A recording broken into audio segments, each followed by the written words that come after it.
Assalamualaikum warahmatullahi wabarakatuh. Halo semuanya. Kami dari kelompok 3 yang anggotanya terdiri dari Asri Violita, Galih Ramaparasu, Laila Nur Fadila, dan Rofik Nugroho akan memberikan beberapa bahasan terkait mata kuliah etika dan anti korupsi pada kesempatan kali ini. Ada dua topik bahasan yang akan kita bahas. Yang pertama yaitu etika kerja dengan subtopik pengertian etika kerja, perbedaan etika kerja dan etika profesi, dan berbagai etika kerja PNS. Untuk topik bahasan yang kedua yaitu etika pelayanan publik dengan subtopik pengertian pelayanan publik, urgensi pelayanan publik, prinsip-prinsip etika pelayanan publik, kualitas pelayanan publik, dan yang terakhir yaitu netralitas PNS. Kemudian kita masuk ke topik bahasan yang pertama yaitu etika kerja. Apa sih yang dimaksud dengan etika kerja? Secara etimologis, berasal dari ethos yang merupakan bahasa Yunani yang berarti tempat hidup atau adat istiadat atau kebiasaan. Kemudian ada etikos yang berarti teori kehidupan yang kemudian menjadi etika. Dan ada dari bahasa Inggris ethos yang berarti starting point, to appear, disposition hingga disimpulkan sebagai karakter. Kemudian, untuk secara praktis, menurut Anoraga, etos kerja merupakan suatu pandangan dan sikap suatu bangsa atau umat terhadap kerja. Bila individu-individu dalam komunitas memandang kerja sebagai suatu hal yang luhur bagi eksistensi manusia, maka etos kerjanya akan cenderung tinggi. Sebaliknya, sikap dan pandangan terhadap kerja sebagai sesuatu yang bernilai rendah bagi kehidupan, maka etos kerja dengan sendirinya akan rendah. Kemudian, menurut Sinamo, etos kerja adalah seperangkat perilaku positif yang berakar pada keyakinan fundamental, yang disertai komitmen total pada paradigma kerja yang integral. Menurutnya, jika seseorang, suatu organisasi, atau suatu komunitas menganut paradigma kerja, mempercayai dan berkomitmen pada paradigma kerja tersebut, semua itu akan melahirkan sikap dan perilaku kerja mereka yang khas. Itulah yang akan menjadi budaya kerja. Kemudian, menurut Lubis, etos kerja merupakan seperangkat sikap atau pandangan mendasar yang dipegang sekelompok manusia untuk menilai bekerja sebagai suatu hal yang positif bagi peningkatan kualitas kehidupan sehingga mempengaruhi perilaku kerjanya. Dan yang terakhir, berdasarkan Webster Online Dictionary, etos kerja diartikan sebagai earnestness or fervor in working, moral with regard to the task at hand, atau kesungguhan atau semangat dalam bekerja, suatu pandangan moral pada pekerjaan yang dilakoni. Nah, dari beberapa pengertian di atas, baik secara etimologis maupun praktis, dapat disimpulkan bahwa etos kerja merupakan seperangkat sikap atau pandangan mendasar yang dipegang sekelompok manusia untuk menilai bekerja sebagai suatu hal yang positif bagi peningkatan kualitas kehidupan sehingga mempengaruhi perilaku kerjanya. Nah, apa sih bedanya antara etika kerja dan etika profesi? Yang pertama, etika profesi berfungsi sebagai panduan bagi para profesional dalam menjalani kewajiban mereka, memberikan dan mempertahankan jasa kepada masyarakat yang berstandar tinggi. Sedangkan, etika kerja mengatur praktik, hak, dan kewajiban bagi mereka yang bekerja di bidang yang tidak disebut profesi atau non-profesional.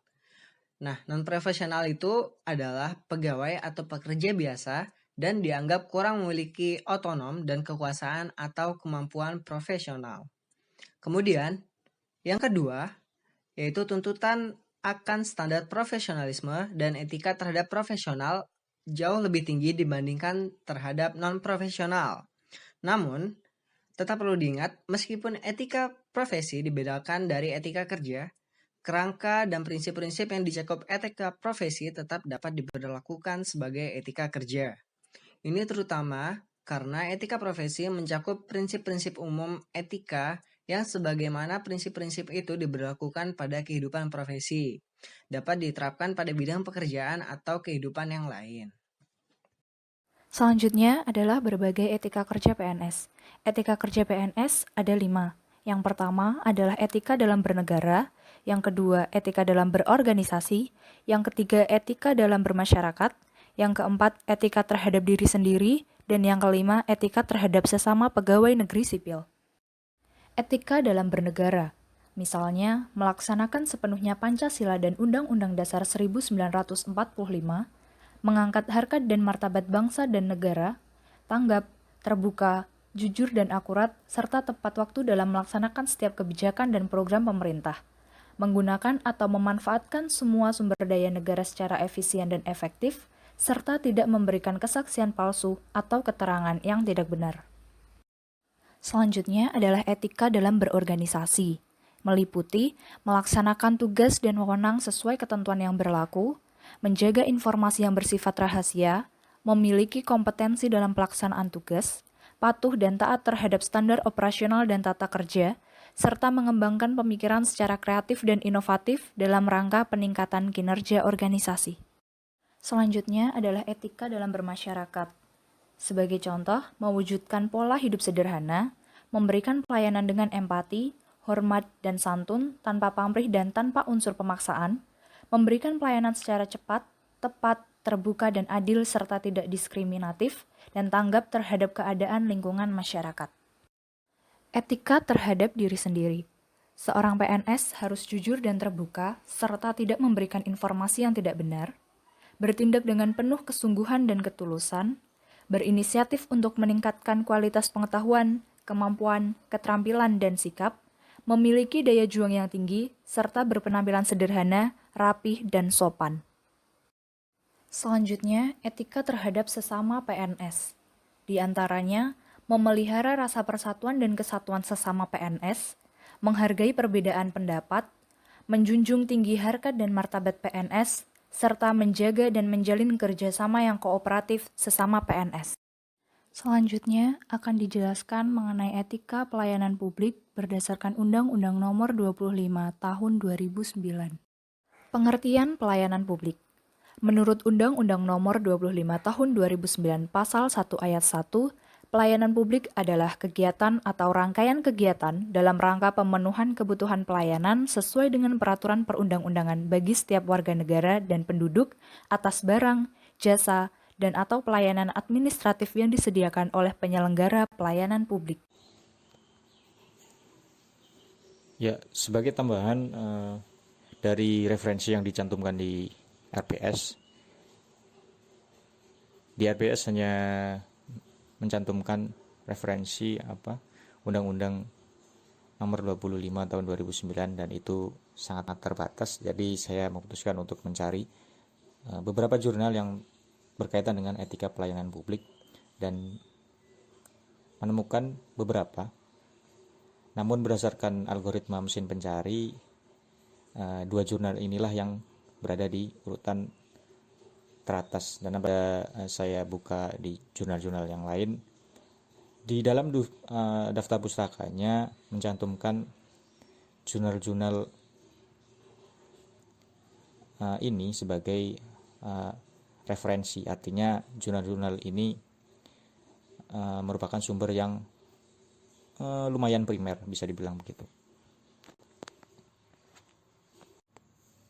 Nah, di dalam jurnal pertama yang ditulis oleh Jeremias Stekeban menjelaskan bahwa alasan mendasar mengapa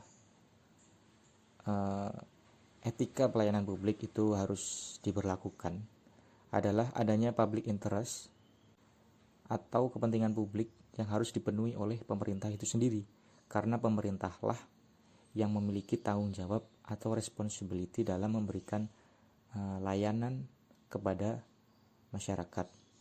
Nah, dalam memberikan pelayanan ini, pemerintah diharapkan dapat secara profesional menjalankannya.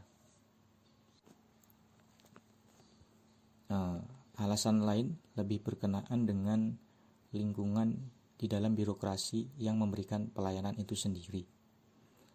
Artinya di sini lebih bersifat internal untuk lingkungan birokrasi atau pemerintahan itu, yang kemudian mengharuskan para aparatur atau yang bekerja untuk pemerintahan dapat memberikan pelayanan sesuai dengan standar yang berlaku untuk kemudian memberikan layanan yang maksimal kepada masyarakat. Alasan penting lainnya adalah peluang untuk melakukan tindakan yang bertentangan dengan etika yang berlaku dalam pemberian pelayanan publik yang sangat besar. Dalam hal ini yang maksudnya adalah adanya kans atau peluang penyalahgunaan wewenang atau konflik of interest yang begitu tinggi bagi mereka-mereka yang bekerja di sektor publik atau ASN lah kalau konteksnya Indonesia. Jadi hal itu harus diatur sedemikian rupa sehingga dapat meminimalkan atau mencegah hal itu terjadi. Dari beberapa alasan yang telah dituliskan dalam jurnal tersebut, maka dapat kita jabarkan ke dalam beberapa poin penting yang menuntut adanya urgensi etika dalam pelayanan publik. Yang pertama adalah kebutuhan kepercayaan masyarakat, di mana masyarakatlah yang menjadi penikmat atau customer daripada pelayanan publik yang diberikan. Sehingga kualitas jasa yang diberikan harus benar-benar diperhatikan. Nah, ini menuntut adanya self-regulation di dalam internal birokrasi itu sendiri. Jadi perlu adanya norma-norma atau etika yang mengatur anggota daripada entitas atau dalam hal ini pemerintah yang memberikan layanan. Kemudian poin yang keempat, menjaga martabat dan kehormatan profesi. Artinya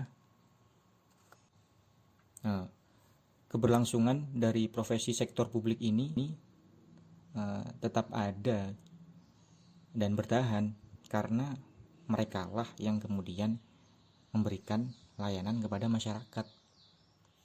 Dan poin yang terakhir adalah melindungi masyarakat dari segala bentuk penyimpangan maupun penyalahgunaan profesi.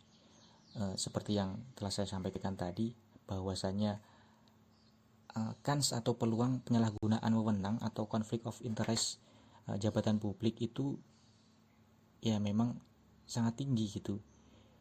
Jadi apabila hal itu terjadi, maka otomatis itu akan memberikan kekecewaan lah di hati masyarakat. Jadi dalam hal ini kepercayaan publik menjadi hal yang sangat dipertaruhkan. Nah, kemudian kita berlanjut kepada prinsip-prinsip daripada pelayanan publik. Di dalam artikel yang kedua yang ditulis oleh Karjuni ya, dituliskan bahwa untuk membantu menerapkan prinsip-prinsip etika dan moral di Indonesia, kita dapat berkaca daripada pengalaman-pengalaman dari negara lain yang sudah terlebih dahulu menerapkan hal ini. Di artikel tersebut, jurnal tersebut juga disinggung bahwasanya tidak dapat dipungkiri bahwa negara Indonesia termasuk negara yang indeks tingkat korupsinya tinggi. Jadi memang prinsip daripada pelayanan publik itu adalah hal yang sangat penting. Nah, prinsip-prinsip etika pelayanan publik yang dikembangkan oleh Institut Josephson Amerika dapat digunakan sebagai rujukan atau referensi bagi para birokrasi publik dalam memberikan pelayanan. Ada banyak teman-teman, ada 11 poin. Saya tidak akan membacakan semua, nanti dapat dibaca sendiri. Poin-poinnya adalah prinsip pertama adalah jujur, kemudian berintegritas, memegang janji, setia atau loyal, kemudian adil atau tidak diskriminatif, kemudian perhatian, kemudian hormat atau memberikan penghormatan kepada hak-hak atau privasi manusia, kemudian menjunjung tinggi kewarganegaraan, kemudian keunggulan dengan atau dalam hal ini memperhatikan kualitas pelayanan, kemudian akuntabilitas, ya, bertanggung jawab, dan senantiasa menjaga kepercayaan publik.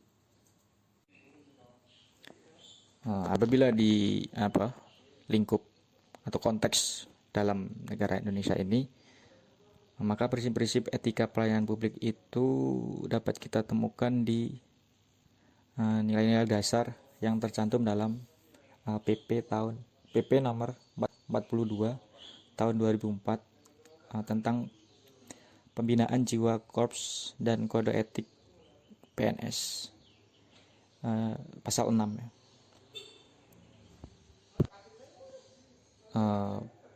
Peraturan pemerintah ini berlaku sebelum adanya peraturan terkait dengan aparatur sipil negara.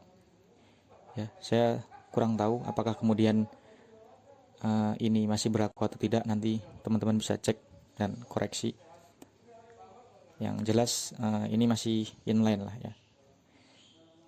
Prinsip-prinsip tersebut antara lain ketakwaan kepada Tuhan Yang Maha Esa. Seperti ketahui, dasar negara kita adalah Pancasila. Sila pertama adalah ketuhanan Yang Maha Esa. Itu yang harus senantiasa kita imani ya.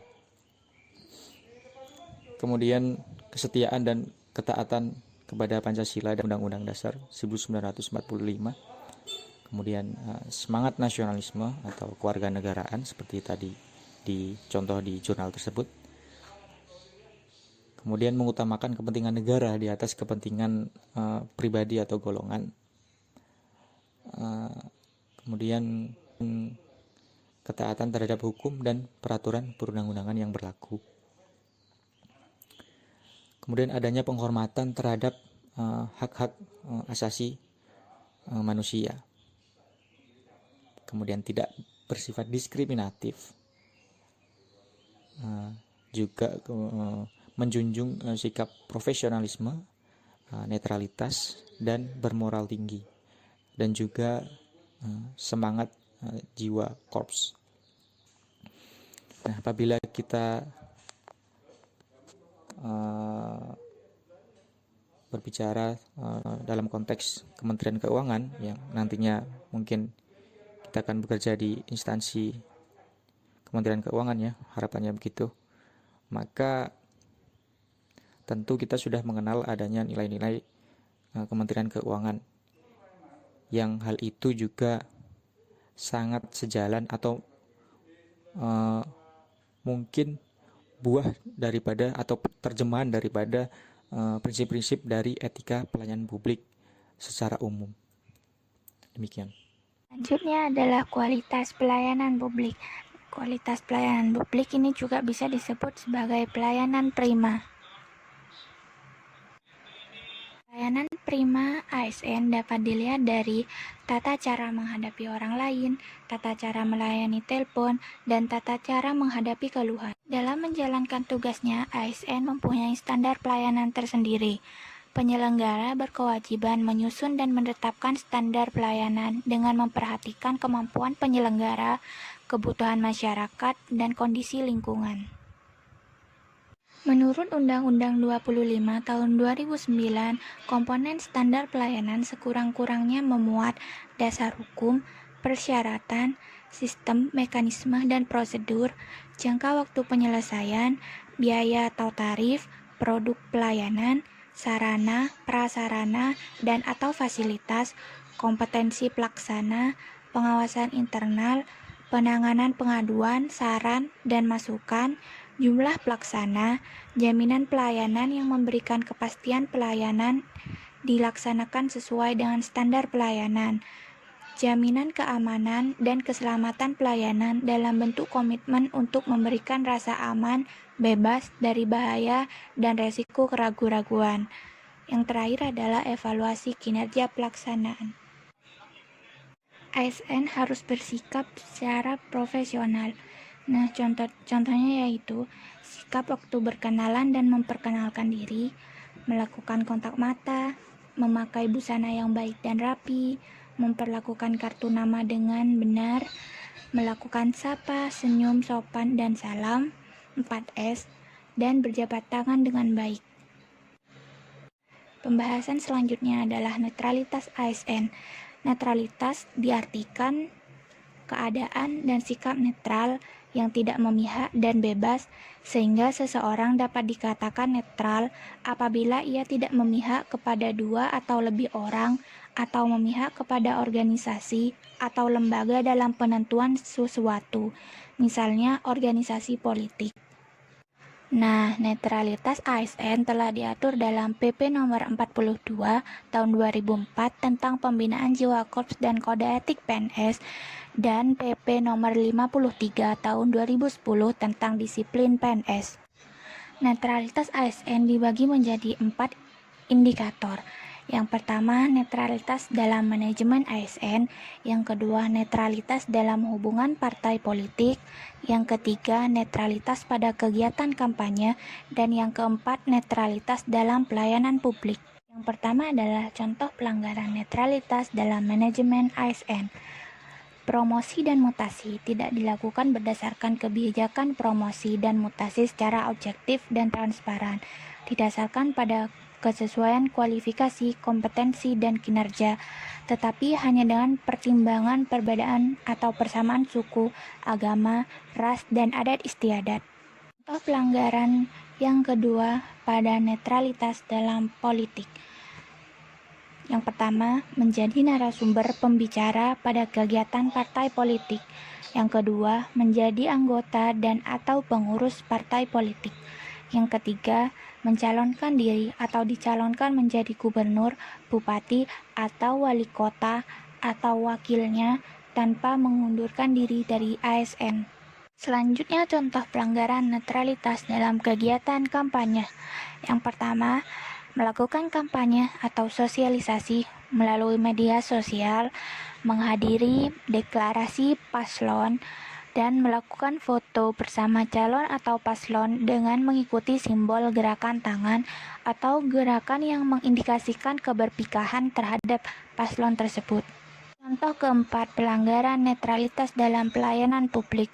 Yang pertama, mendahulukan pelayanan loket BPJS di rumah sakit karena alasan satu alma mater atau kedekatan dengan keluarga. Yang kedua, bertindak tidak layak atau tidak patut dalam memberikan pelayanan publik kepada orang tertentu. Yang ketiga, memiliki konflik kepentingan dalam memberikan pelayanan publik karena perbedaan atau persamaan suku, agama, ras, dan adat istiadat. Untuk mengawasi netralitas ASN saat ini ada beberapa KL, yaitu yang pertama, Komisi Aparatur Sipil Negara. Yang kedua, Kementerian Pendayagunaan Aparatur Negara dan Reformasi Birokrasi atau yang biasa disebut Kemenpan RB. Yang ketiga, Badan Pengawas Pemilu. Keempat, Badan Kepegawaian Negara. Kelima, Kementerian Dalam Negeri. Keenam, Ombudsman Republik Indonesia. Bagaimana jika ASN melanggar netralitas? ASN jika terbukti melanggar netralitas akan mendapatkan hukuman disiplin berupa hukuman disiplin ringan, sedang, dan berat. Hukuman disiplin ringan dapat berupa teguran lisan, teguran tertulis, pernyataan tidak puas secara tertulis. Sedangkan untuk hukuman disiplin sedang, yaitu penundaan kenaikan gaji berkala atau kenaikan pangkat selama 1 tahun dan penurunan pangkat setingkat lebih rendah selama 1 tahun. Untuk hukuman disiplin berat, contohnya seperti penurunan pangkat setingkat lebih rendah selama 3 tahun, pemindahan dalam rangka penurunan jabatan setingkat lebih rendah. Yang ketiga, pembebasan dari jabatan. Yang keempat, pemberhentian dengan hormat. tidak atas permintaan sendiri sebagai PNS. Yang kelima, pemberhentian tidak dengan hormat sebagai PNS. Sekian presentasi dari kelompok 3 D3 Kebendaraan 2017. Apabila ada pertanyaan, silahkan menanyakan kepada kelompok 3 di WA Group atau beberapa media sosial lainnya. Terima kasih.